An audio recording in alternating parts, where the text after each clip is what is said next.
On fait un point de passage, rapidement sur ce qu'est une donnée personnelle pour qu'on puisse commencer, notre sujet déjà, dans le bon sens et qu'on puisse donc bien comprendre ce qu'est une donnée personnelle. Puisque évidemment, le RGPD, c'est, la signification de Règlement général sur la protection des données personnelles et donc c'est un règlement qui vient encadrer tous les traitements de données personnelles, l'usage, la collecte, le stockage, que vous en faites, pour que, tout cela se fasse de manière, sécurisée, en toute transparence et de manière responsable et que les entreprises donc puissent, faire cela et prendre leurs responsabilités sur ce sujet. Hem pour pas faire l'amalgame, une donnée personnelle, c'est pas simplement une donnée privée. Donc une donnée personnelle, c'est, aussi une donnée professionnelle. Ça peut être une adresse, email professionnelle.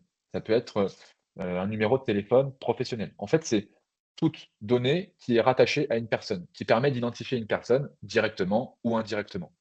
Donc en effet, on comprend très bien ça dans le cadre, de prospection commerciale, B2C. Puisque par définition, on va, prospecter, sur des adresses email, souvent, privées, voilà, ou alors des numéros de téléphone, privés perso. Dans le cadre du B2B, lorsque vous prospectez sur des adresses email, professionnelles, exemple, bertrandbussel@mission-rgpd.com, ça, c'est aussi une donnée personnelle. Et donc, même si vous êtes en B2B, vous êtes soumis au RGPD et donc, vous devez respecter ces règles aussi. Alors ça ne veut pas dire que vous n'avez pas le droit de prospecter, hein, on verra bien évidemment, évidemment vous avez le droit de prospecter et évidemment que le RGPD n'est pas un frein au business. Heu et ça, c'est important de le comprendre. Heu, L'enjeu du RGPD, c'est pas, d'arrêter toute activité commerciale. C'est simplement d'encadrer cela, et éviter, que ce soit un petit peu la jungle, dans la prospection commerciale à l'ère où, la data est de plus en plus, présente, que tout est, digitalisé, qu'on peut avoir accès à de plus en plus de données. L'idée, c'est de donner un cadre clair, harmonisé à l'échelle de l'Union européenne, puisque ce sont les mêmes règles qui s'appliquent, dans le cadre de l'Union européenne, et qu'on puisse, voilà, on puisse faire ça de manière un peu plus, responsable, et harmonisée et encadrée. Donc ça, c'est le premier sujet, déjà pour que ce soit clair pour tout le monde, ce qu'est une donnée personnelle. Dans le cadre du RGPD, votre entreprise, elle a donc plusieurs obligations, des règles à respecter de gestion et de protection des données. C'est-à-dire que vous ne pouvez pas faire n'importe quoi avec les données personnelles que vous avez, au sein de votre entreprise.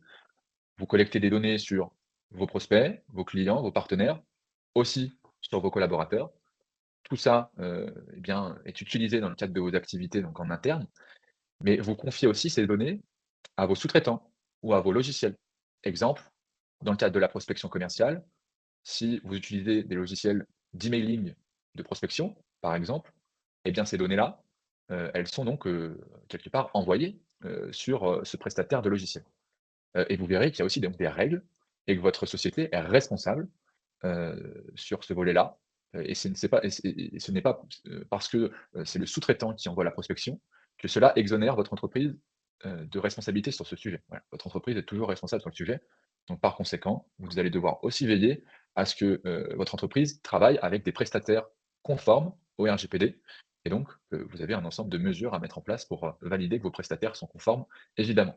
Donc vous avez un enjeu de conformité, chez vous, pour que vous puissiez avoir les bonnes règles de prospection, mais vous avez aussi un enjeu de conformité en veillant à ce que vos logiciels de prospection, mais aussi les prestataires avec lesquels vous travaillez pour votre prospection, exemple des agences de prospection externalisées peut-être, soient bien conformes au RGPD.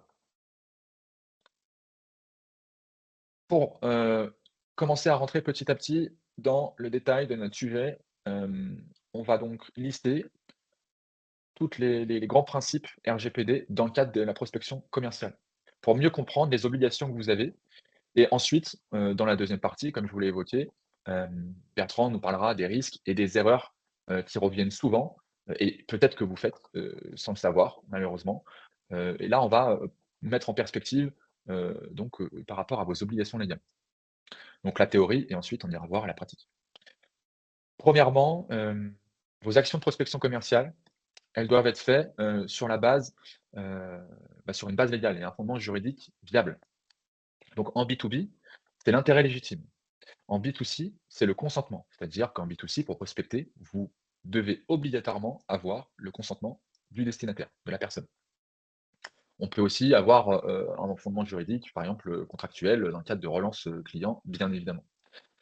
Deuxième obligation RGPD dans le cadre de votre prospection, vous devez informer les personnes sur, la façon dont vous utilisez leurs données, et notamment au travers de mentions d'informations, notamment en bas des prospections, de politiques de confidentialité, évidemment pour expliquer davantage comment vous gérez et protégez les données que vous utilisez, ou si c'est par téléphone, bah, simplement, lors, d'un call de prospection, bien évidemment, expliquer, en introduction, très rapidement, bah, comment vous avez eu la donnée et potentiellement, le numéro de téléphone en question. Vous devez aussi respecter les droits, de ces personnes-là, parce que ces personnes-là, ce sont des citoyens européens, donc dans le cadre du RGPD, elles ont des droits.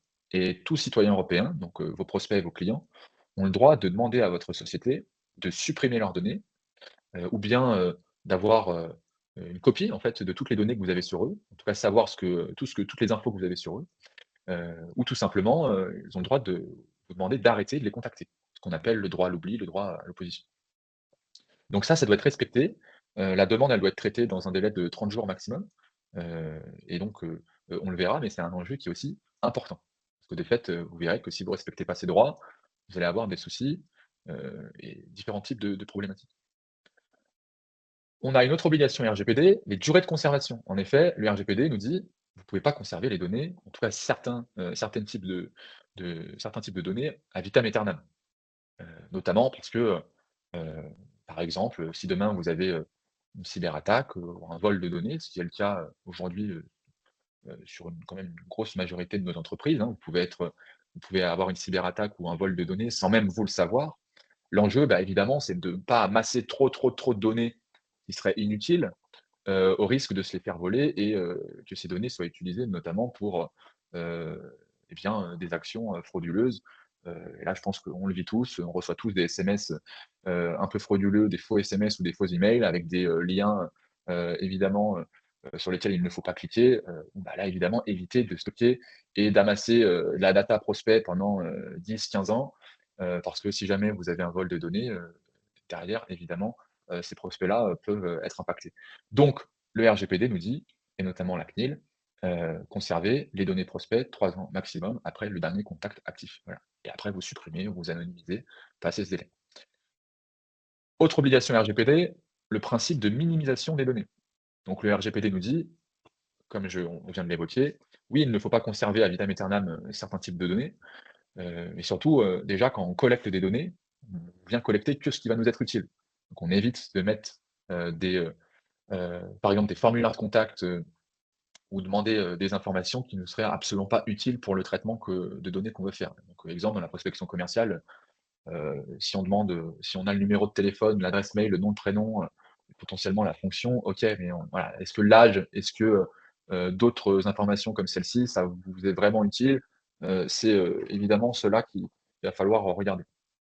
Évidemment, vous devez, sécuriser toutes ces données, donc dans des CRM, sécurisés avec, une bonne gestion de mots de passe, évidemment. Vous devez encadrer, évidemment la conformité de vos sous-traitants, vérifier donc que vos outils et vos prestataires pour la prospection commerciale sont bien conformes au RGPD. Et là, on abordera le sujet, mais c'est aussi un gros enjeu, de votre conformité, dans le cadre de la prospection commerciale, parce que vous pouvez très bien, donc vous pouvez respecter, toutes les règles, de votre côté. Si vous faites appel à des prestataires qui ne sont non conformes, alors de fait, vous aussi, vous êtes responsable et vous avez des activités qui ne sont pas en règle. Vous allez aussi devoir vérifier, les transferts, de données si jamais il y a des transferts de données en dehors de l'Union européenne. On pourra aussi aborder ce sujet, mais si vous utilisez des outils américains et que les données sont hébergées notamment, eh bien, au-delà de l'Union européenne, sachez qu'il y a un certain nombre aussi de règles à respecter. Heu, Ça dépend donc des pays, dans lesquels sont transférées les données, et ça peut être, plus ou moins facile, en termes de mise en conformité ou non. Vous devez documenter la conformité donc, notamment, entre autres, dans un registre des traitements de données, donc c'est-à-dire répertorier toutes les activités, que vous, réalisez et qui utilisent les données personnelles, et vous devez préciser pourquoi vous le faites, les bases légales, les données, collectées, enfin bref, tout ce qu'on vient de se dire, jusqu'ici, tout ça dans un grand document qui doit être piloté et mis à jour régulièrement. Et puis vous avez une obligation évidemment, sur, eh bien la gestion des violations de données en cas de fuite de données, en supposant que vous êtes au courant, hein, bien évidemment. Vous avez une obligation de déclaration, potentiellement auprès de la CNIL, selon le risque de la violation de données et dans un délai de 72 heures. Voilà. Bon, ça, c'était obligations RGPD que vous avez dans le cadre de votre prospection commerciale. C'est la théorie, c'est du juridique, c'est du droit. Heu, on va maintenant passer, rapidement à la pratique pour vous illustrer, bah, tout ce que cela veut dire dans le concret.